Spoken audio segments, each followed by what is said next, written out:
You and Carolyn. Thank you, Sharonjit. 3 things. First, it was the stone walls last evening. And between those stone walls, there were spaces, and I see that as deltas for progress, even when there is a wall. Secondly, the rain, like a sense of renewal, yesterday, today. And thirdly, the greenery, just beautiful as well.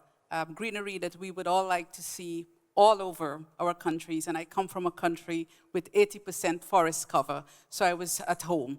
And lastly, just the hospitality of the Korean people. Kamsahamnida.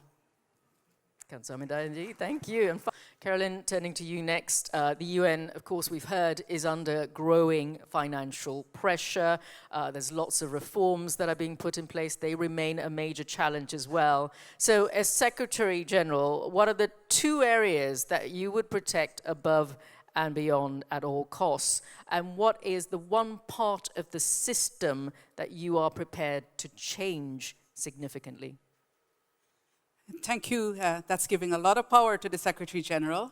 But let me say that what we have learned during this reform process is that the resident coordinator system on the ground has improved delivery by the UN. And I think that as we go forward in this reform process, we must protect that and we must strengthen that. And what I've been hearing as well from the largest donors to the UN is that they would like to see more impact on the ground. And this is one way of having impact on the ground. So I would say that is one thing that we should protect and we should strengthen. I wouldn't want to preempt the decision of member states in terms of the structural reforms, because that reform will change the face of what the UN looks like. But what I think is important to do is to make sure that member states have all the information that they need to make evidence-based decisions. So whether they decide to merge UN agencies or to merge functions, for example, that it must be guided by evidence-based information. So that is something that I would certainly want to see.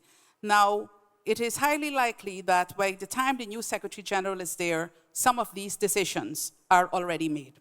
And so it's a matter of implementation. But I also believe that in any organization, much less one that is 80 years old, that reform must be a continuous process and adjustments must be a continuous process.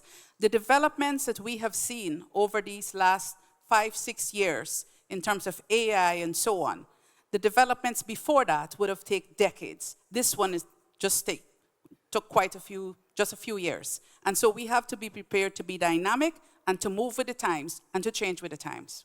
Carolyn, Rebecca just mentioned Sudan. We know that conflicts in those places, Sudan, Myanmar in this region, and many others, of course, tend to fade from international headlines. They don't get the international attention required. So how would you ensure that long-running crises are not forgotten? I think there are several ways we can do this. One of the things that I've noticed is that while we may have a lot of discussions in the UN on a particular crisis, the media chooses which of these crises they want to highlight. And there are 2 or 3 of them that will be in the headlines all the time.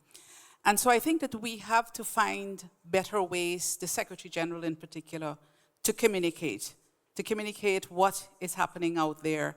Because as we have seen in recent times, there's nothing like a frozen crisis. Any day, one can just come at the top of the agenda.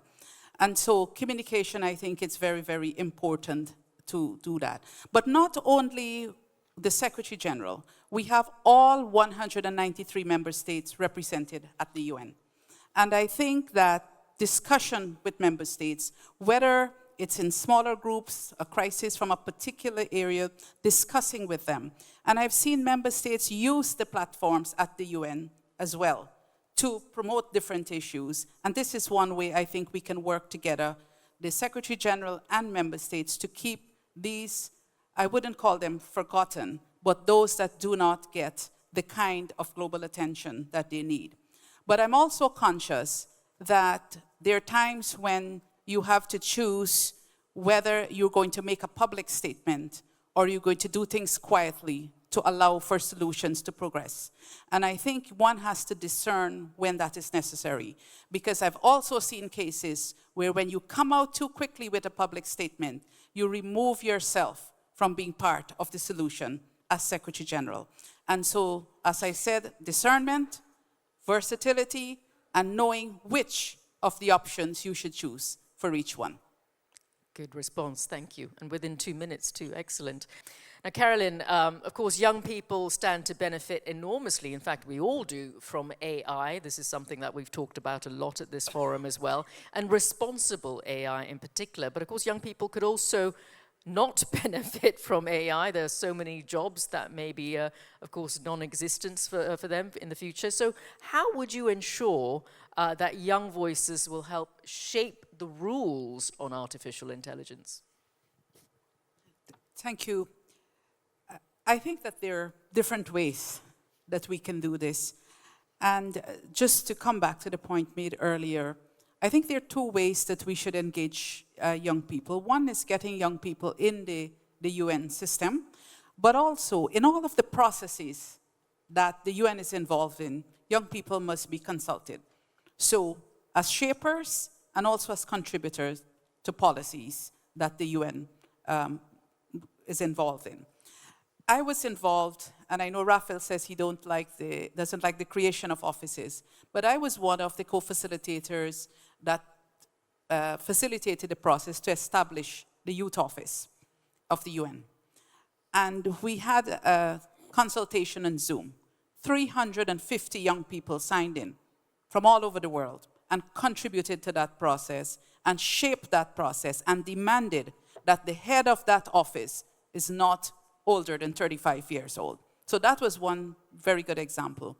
In the AI governance, again, we must involve them because I think, not as onlookers only, they're the ones, I think, that are more prone to using the technology and showing us how this could be beneficial for our world. The older ones are sometimes a bit hesitant about new technology, but I think young people, they're able to tell us. And one thing I've noticed in my time, and I'm still not so old, it would take 10 years to accumulate a certain amount of knowledge. That now is in the hands of young people. And I think they're good at analysis as well. And so I agree that we shouldn't be tokenistic toward young people, as Maria said, and involve them fully in the AI governance discussion. And I know that that discussion is a difficult one, but we must have young people in that as well. Thank you for that.